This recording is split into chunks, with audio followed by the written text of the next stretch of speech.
बिस्मिल्लाहिर्रहमानिर्रहीम। अस्सलाम वालेकुम स्टूडेंट्स। आज हमारा नेक्स्ट टॉपिक है पार्ट 1 केमिस्ट्री चैप्टर 5 से कि properties of cathode raise. Properties of cathode raise को डिटरमिन करने में बहुत सारे साइंटिस्ट ने अपना जो है वो रोल अदा किया।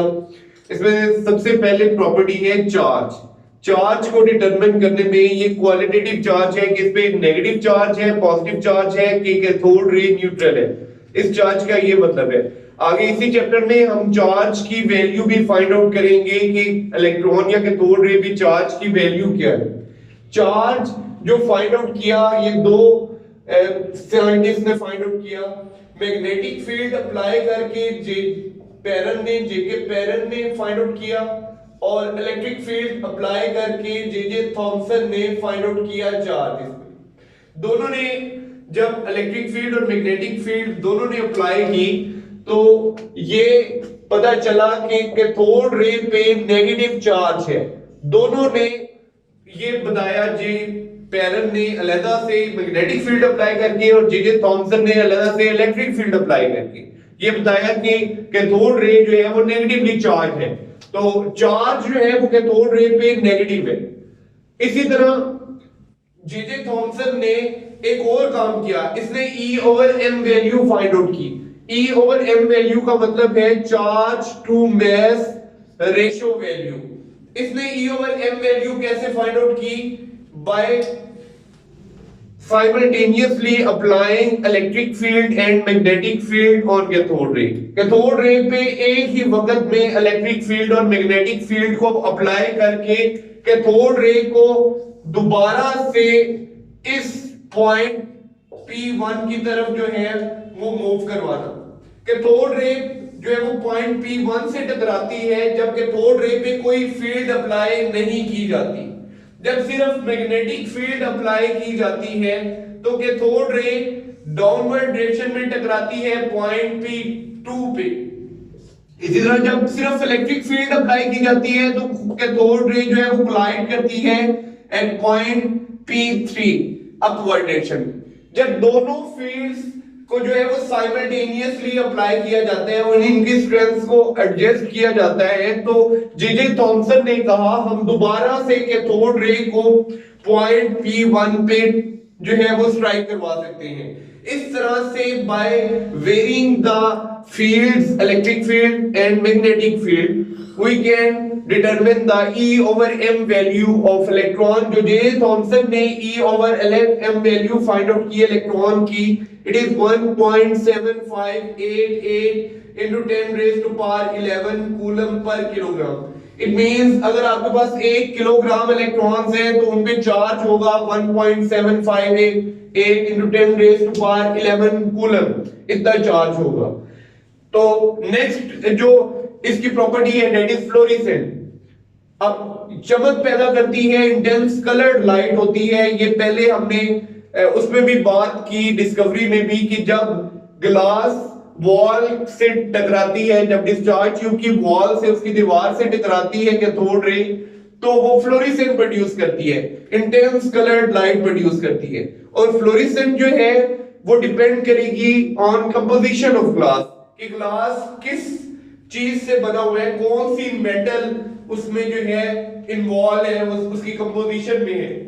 अब फ्लोरेसेंट जो है ग्रीनिश फ्लोरेसेंट प्रोड्यूस हुई जब सर विलियम क्रुक ने एक्सपेरिमेंट किया, ग्रीनिश फ्लोरेसेंट प्रोड्यूस हुई। इसी तरह ये रेयर अर्थ मेटल्स और मिनरल्स में भी फ्लोरेसेंट प्रोड्यूस करती है।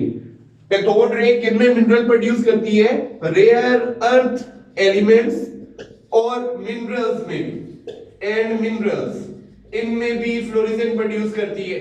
एलुमिना की केस में अगर एलुमिना का आप ग्लास यूज करो तो फिर रेड कलर की फ्लोरेसेंट प्रोड्यूस होती है। अगर टिन का ग्लास यूज करो तो येलो कलर की फ्लोरेसेंट प्रोड्यूस होती है। ठीक है, तो ये डिपेंड कर रही है upon the composition of glass. ये फ्लोरेसेंट प्रोड्यूस होती है ग्रीनिश कलर की जब आप जो है वो कॉपर की जो है वो सिलिकेट जो है उसको यूज करेंगे। थर्ड प्रॉपर्टी है straight line motion. Cathode ray के सामने जब एक ओपेक ऑब्जेक्ट रखा गया, ओपेक ऑब्जेक्ट का मतलब नॉन ट्रांसपेरेंट ऑब्जेक्ट जिसमें से लाइट पास नहीं कर सकती, तो कैथोड रे के सामने जब एक ऑपेक ऑब्जेक्ट रखा गया, ये आपके पास अगर कैथोड रे है, इसके सामने ये एक ऑपेक ऑब्जेक्ट है, तो इसने इसका शेडो बना दिया, यहां पे इसका शेडो बनेगा। तो इसका जब इसका शेडो जो है वो क्यों बना, इससे पता चलता है कि कैथोड रे जो है वो स्ट्रेट लाइन में मूव करती है, because it can cast shadow of an opaque object. सिर्फ एक ऑपेक ऑब्जेक्ट का शेडो वो ही जो है वो रे बना सकती है जो उसके परपेंडिकुलर जो है वो मूव कर रही हो। अब ये परपेंडिकुलर मूव कर रही है to the surface of the object, opaque object, इस वजह से कैथोड रे इस ऑपेक ऑब्जेक्ट का जो है वो शेडो कास्ट करेगी और हमें कंफर्म हो जाएगा कि कैथोड रे जो है वो उसका स्ट्रेट लाइन मोशन है, वो एक सीधी लाइन में हरकत करती है। ये बड़ा इंपॉर्टेंट शॉर्ट क्वेश्चन है कि मटेरियल पार्टिकल होती है कैथोड रे। ये सिर्फ रे नहीं है, ये सिर्फ वेव नहीं है, ये मटेरियल पार्टिकल भी है। मटेरियल पार्टिकल क्यों है, कैसे पता चला, कैसे रिवील हुआ? अगर इसके सामने आप एक छोटा सा पेडल व्हील रखते हो कैथोड रे के सामने, तो फिर क्या होता है, ये कैथोड रे जो होती है ये स्मॉल पेडल व्हील को रोटेट करवाना स्टार्ट कर देती है, मूव करवाना स्टार्ट कर देती है। इसका मतलब है अगर तो ये रे होती तो इसमें पास कर देती। इसका मतलब है इस कैथोड रे का मास है और इसकी वेलोसिटी भी है, मींस इसका मोमेंटम है। इसने ये मोमेंटम ट्रांसफर किया स्मॉल पेडल व्हील को, जिससे स्मॉल पेडल व्हील जो है वो मूव करना स्टार्ट हो गया। तो इससे पता चला, स्मॉल पेडल व्हील के मूव करने से पता चला कि कैथोड रे का मास भी है और वेलोसिटी भी है, मींस उसका मोमेंटम है। तो आपको पता है वेव्स का मोमेंटम नहीं होता, वेव्स या रेस की प्रॉपर्टी होती है wavelength, wave number, frequency extra, जबकि मटेरियल पार्टिकल्स का मोमेंटम होता है, उनका मास भी होता है और उनकी वेलोसिटी भी होती है। तो इस तरह से हमें पता चला ये मटेरियल पार्टिकल है। नेक्स्ट है प्रोडक्शन ऑफ एक्स रेज। ये बड़ी इंपॉर्टेंट, ये भी आगे आपके जो है वो लॉन्ग क्वेश्चन में भी और शॉर्ट क्वेश्चंस भी इससे बड़े इंपॉर्टेंट बनेंगे, एक्स रेज वाला टॉपिक। तो एक्स रेज कैसे प्रोड्यूस करती हैं कैथोड रेज?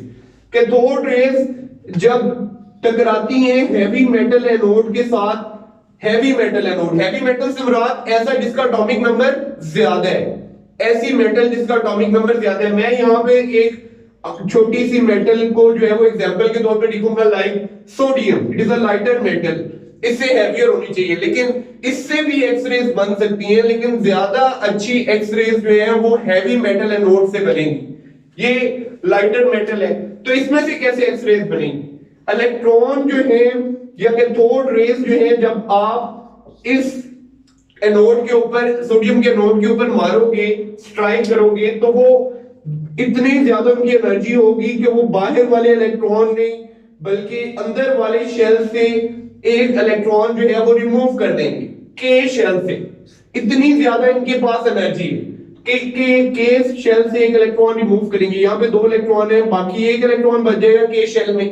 तो के शेल जो है वो अनस्टेबल हो जाएगा, क्योंकि ऊपर वाले शेल जो है वो स्टेबल है, लेकिन के क्या हो गया, अनस्टेबल।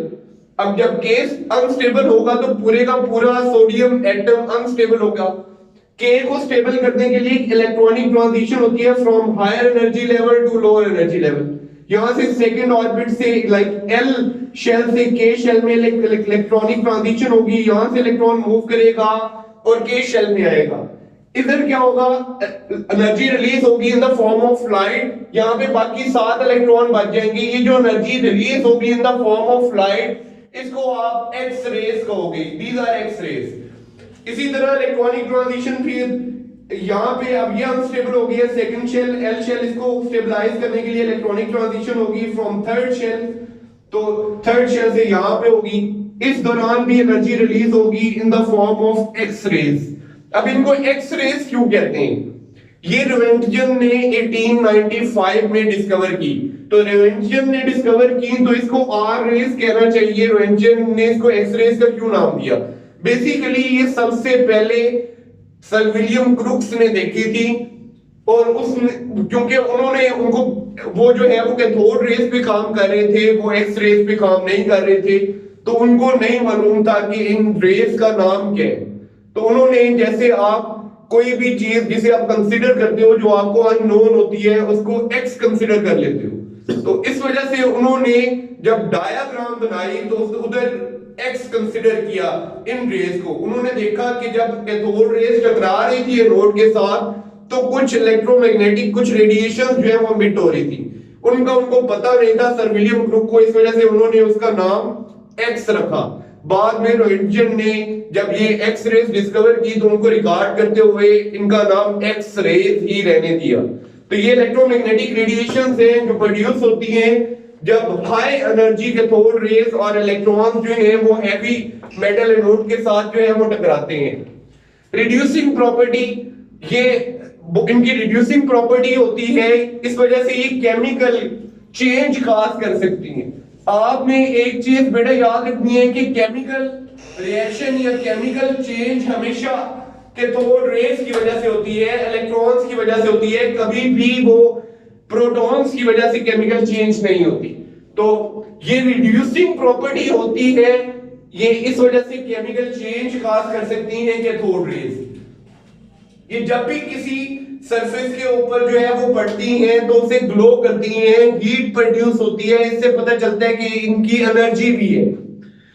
ये आयोनाइज कर सकती हैं गैसेस को आयंस में चेंज कर सकती हैं। लाइक अगर आपके पास यहाँ पे कोई मॉलिक्यूल है एम गैस का, उस पे आप एक इलेक्ट्रॉन बम्बार करोगे तो ये एक इलेक्ट्रॉन जो आपने बम्बार किया है हाई एनर्जी, ये इस एम गैस में से एक इलेक्ट्रॉन रिमूव कर देगा और इसको N पॉजिटिव में कन्वर्ट कर देगा। प्रोडक्ट वाली साइड पे आपके पास दो इलेक्ट्रॉन आएंगे। दो इलेक्ट्रॉन क्यों आएंगे? एक वो इलेक्ट्रॉन जो आपने यूज किया M में से इलेक्ट्रॉन को निकालने के लिए और दूसरा वो इलेक्ट्रॉन जो M में से निकला।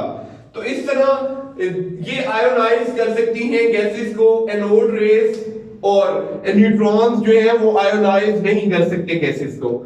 ये बहुत ज्यादा तो पेनिट्रेटिंग नहीं होती, जैसे न्यूट्रॉन्स जो है वो बहुत ज्यादा पेनिट्रेटिंग होते हैं, लेकिन ये इतनी पेनिट्रेटिंग होती हैं कि ये पास कर सकती हैं फ्रॉम एल्यूमिनियम और गोल्ड फॉइल। अगर आपके पास थिन एल्यूमिनियम और गोल्ड फॉइल है तो कैथोड रेज उसमें से पास कर जाएंगी।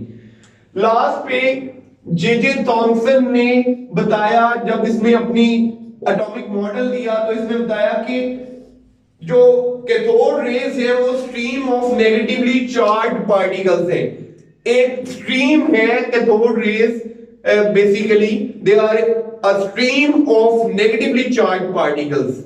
ठीक है, तो इन नेगेटिवली चार्ज पार्टिकल्स को स्टोनी ने नाम दिया सबसे पहले इलेक्ट्रॉन्स का। स्टोनी ने इन नेगेटिवली चार्ज पार्टिकल्स को इलेक्ट्रॉन्स का नाम दिया। बाद में जे थॉमसन ने इलेक्ट्रॉन्स और कैथोड रेज की E/m वैल्यू भी फाइंड आउट की और कंपेयर किया। लास्ट पे इसने कंक्लूड किया कि तमाम एटम्स जो हैं उनके पास इलेक्ट्रॉन्स हैं और इन तमाम एटम्स में मौजूद तमाम इलेक्ट्रॉन्स की E/m वैल्यू जो है वो सेम होती है, एक जैसी होती है, और ये तमाम इलेक्ट्रॉन्स जो हैं दे आर अलाइक, ये एक जैसे हैं। आज हमने ये 10 प्रॉपर्टीज जो हैं कैथोड रेज की पढ़ी, एक दफा इनको आप रिवाइज कर लें। सबसे पहले प्रॉपर्टी है चार्ज। कैथोड रे पे नेगेटिव चार्ज होते हैं, ये मैग्नेटिक फील्ड अप्लाई करके जे टैरन ने बताया और इलेक्ट्रिक फील्ड अप्लाई करके जे थॉमसन ने बताया। जे थॉमसन ने ना सिर्फ चार्ज फाइंड आउट किया बल्कि E/m वैल्यू भी फाइंड आउट की। E/m वैल्यू कैसे फाइंड आउट की? उसने by simultaneously applying electric and magnetic field on cathode ray। Cathode ray पे एक ही वक्त में इलेक्ट्रिक फील्ड और मैग्नेटिक फील्ड को अप्लाई करके और उनकी स्ट्रेंथ को, दोनों की स्ट्रेंथ को इस तरह सेट किया कि दोबारा से कैथोड रे जो है वो टकराए पॉइंट P1 पे। पॉइंट P1 पे कब टकराती है कैथोड रे? जब उस पे कोई भी फील्ड अप्लाई नहीं की जाती। तो उसने जो है वो दोनों फील्ड्स को अप्लाई करके दोबारा से उसको पॉइंट 1 पे टकराया। फ्लोरेसेंट प्रोड्यूस करती है cathode raise, greenish fluorescent produce करती है। रेयर अर्थ एलिमेंट्स और मिनरल्स में भी ये फ्लोरेसेंट प्रोड्यूस करते हैं। एल्यूमिना जो है उस रेड कलर की फ्लोरेसेंट प्रोड्यूस करते हैं, टिन जो है वो येलो कलर की फ्लोरेसेंट प्रोड्यूस करते हैं। स्ट्रेट लाइन मोशन होता है कैथोड रेज का, ये कैसे पता चला? जब आप एक ओपेक ऑब्जेक्ट उनके सामने रखते हो तो वो उसका शैडो बना देती है। अब ये ओपेक ऑब्जेक्ट कैथोड रे की परपेंडिकुलर होते हैं, इस वजह से शैडो बनता है। इससे पता चला कि कैथोड रे जो स्ट्रेट लाइन में मूव करती हैं। कैथोड रेज नहीं है बल्कि मटेरियल पार्टिकल है। जब इनके सामने एक स्मॉल पेडल व्हील रखा जाता है तो ये स्मॉल पेडल व्हील को मूव करवाती है। इससे पता चलता है कि इनका मास है और वेलोसिटी है, मतलब इनका मोमेंटम है, जो सिर्फ मटेरियल पार्टिकल्स का होता है। एक्स रेज प्रोड्यूस करती हैं जब एनोड से टकराती है। ऐसा एनोड जो स्पेशली हैवी एनोड होता है जिसका एटॉमिक नंबर ज्यादा होता है। ये केमिकल चेंज खास कर सकती है क्योंकि इनकी रिड्यूसिंग प्रॉपर्टी होती है, इनके पास एनर्जी होती है, ये ग्लो करती हैं, एल्यूमिनियम गोल्ड फॉयल को हीट कर देती हैं, आयोनाइज कर सकती हैं गैसेस को, पेनिट्रेटिंग है, ये गोल्ड या एल्यूमिनियम की फॉयल में से पेनिट्रेट कर सकती हैं। इलेक्ट्रॉन इनको कहते हैं। ये कब कहा गया? जे थॉमसन ने कहा कि जो कैथोड रेज हैं they are basically stream of negatively charge particles. Stoney ने इस स्ट्रीम को नाम दिया इलेक्ट्रॉन्स का। जे थॉमसन ने इलेक्ट्रॉन्स की ई ओवर एम वैल्यू भी फाइंड आउट की और कंपेयर किया E over M value of electron with that of cathode rays. He found that both have same E over M values. और last पे इसमें conclude किया कि कैथोड रेज जो है ये बेसिकली इलेक्ट्रॉन्स हैं और इलेक्ट्रॉन्स जो है वो तमाम एटम्स में मौजूद होते हैं और इनकी प्रॉपर्टीज जो है एक तरह की होती हैं। होप आपको प्रॉपर्टीज ऑफ कैथोड रेज और इलेक्ट्रॉन्स जो है वो अच्छी तरीके से समझ आया होगा। कमेंट सेक्शन में लाजमी बताइएगा, लाइक कीजिएगा, सब्सक्राइब कीजिएगा। Thank you, Allah Hafiz.